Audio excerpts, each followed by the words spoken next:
Good morning, Skyhawks. Please join us for the Pledge of Allegiance and a moment of silence. I pledge allegiance to the flag of the United States of America and to the republic for which it stands, one nation, under God, indivisible, with liberty and justice for all. And now for a moment of silence. And now for our SOAR pledge. I will be a person who is safe, organized, accountable, and respectful every day. Skyhawk SOAR. Good morning. Today's Tuesday, January 26th, day 4. Happy 100th day of school. Let's start our morning with our U.S. citizen trivia. How many U.S. state senates are there? A, 266, B, 100, or C, 144? If you said B, 100, you are correct. Each state, regardless of the size or population, has 2 senators. Currently, there are 100 senators representing the 50 states. Each senator is elected at a large in his or her state for a 6-year term, with terms staggered, so every 2 years, approximately 1/3 of the Senate is up for election. On the lunch menu today, you will have a choice of chicken nuggets with muffin, breakfast lunchbox, or teriyaki beef dippers with rice. Your delicious side dishes will be frozen berries, bell peppers, and a side salad. In sports news, girls basketball tryouts will be on February 1st and 2nd in the Skyview Gym. You must have a permission slip, athletic contract, and insurance waiver completed through the front office prior to trying out. Any questions, please see Coach O in the band room any day before 11 a.m. There was a sea of red last Friday as Skyview came together to support the Arizona Cardinals. Nobody was watching when Carson Palmer began this journey, as he took step by meticulous step, rehabilitating a torn ACL. The Cardinals quarterback returned to the field quicker than expected this offseason, then won 13 regular season games, and played so well that he was in the most valuable player conversation. It came crashing down the most public way possible on Sunday, as a nation tuned in to the 49-15 loss to the Panthers in Sunday night's NFC Championship game.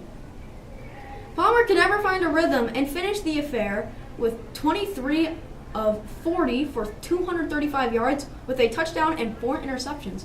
He was also sacked 3 times and lost 2 fumbles. Palmer walked into Bank of America Stadium expecting to emerge as the NFC champion and left much differently. The Panthers jumped out to a 17-0 lead, and Palmer felt like he had something to do with it. He admitted he started making riskier throws because he felt like he had to score quicker.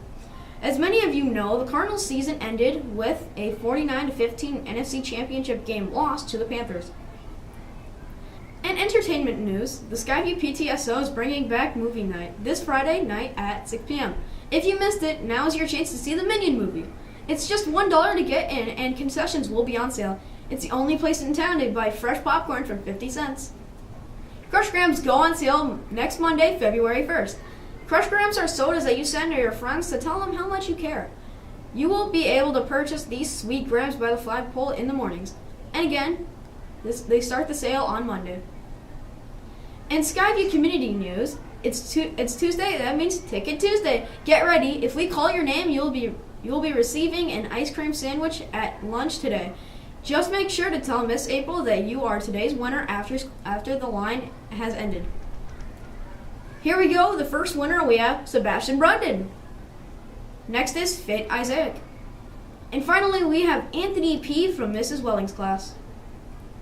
Join us in wishing a happy birthday to Mrs. Simo, Miss Gibson, and Mrs. Miller. Happy birthday to all of you, and we hope that you have a very special day today. That's all for today, Skyhawks. We will leave you with your local weather forecast, followed up by this week's episode of Space to Ground. Have a wonderful day, and we will see you again tomorrow morning.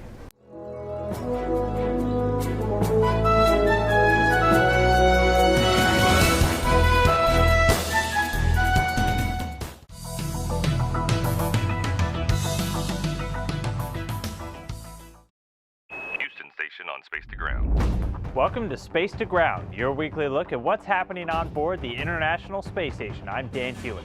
The first spacewalk of the year is in the books and ended a bit unexpectedly. NASA's Tim Kopra and ESA's Tim Peake worked together to swap out a voltage regulator that failed last year with a spare restoring one of the station's 8 power channels. Shortly after that, however, the call came to end the spacewalk early when a small water bubble appeared in Cooper's helmet. The crew was never in any danger and they made their way safely back inside. Scott Kelly and Mikhail Kornienko got suited up in a different way as they continued one of the key research studies for the one-year mission. For the third time, the duo strapped in to the Russian Chibis suit for the fluid shifts experiment. Scientists are still trying to pinpoint why some space flyers have vision problems while in microgravity, something they suspect could come from increased fluid pressure in the head. Kelly and Kornienko took ultrasounds of their eyes while wearing Chibis, which draws fluid back down to the legs, as well as doing a battery of eye exams.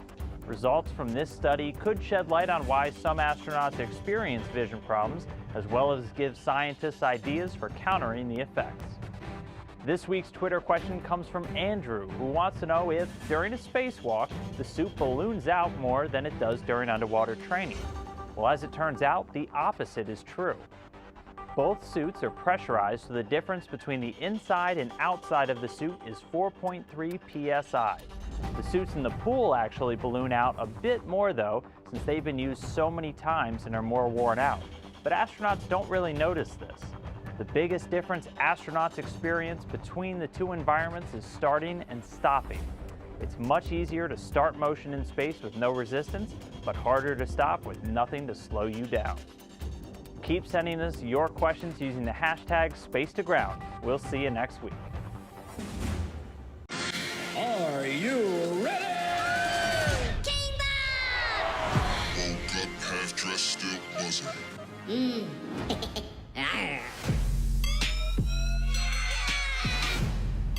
Minions! This spells certain doom for the country, if not the world.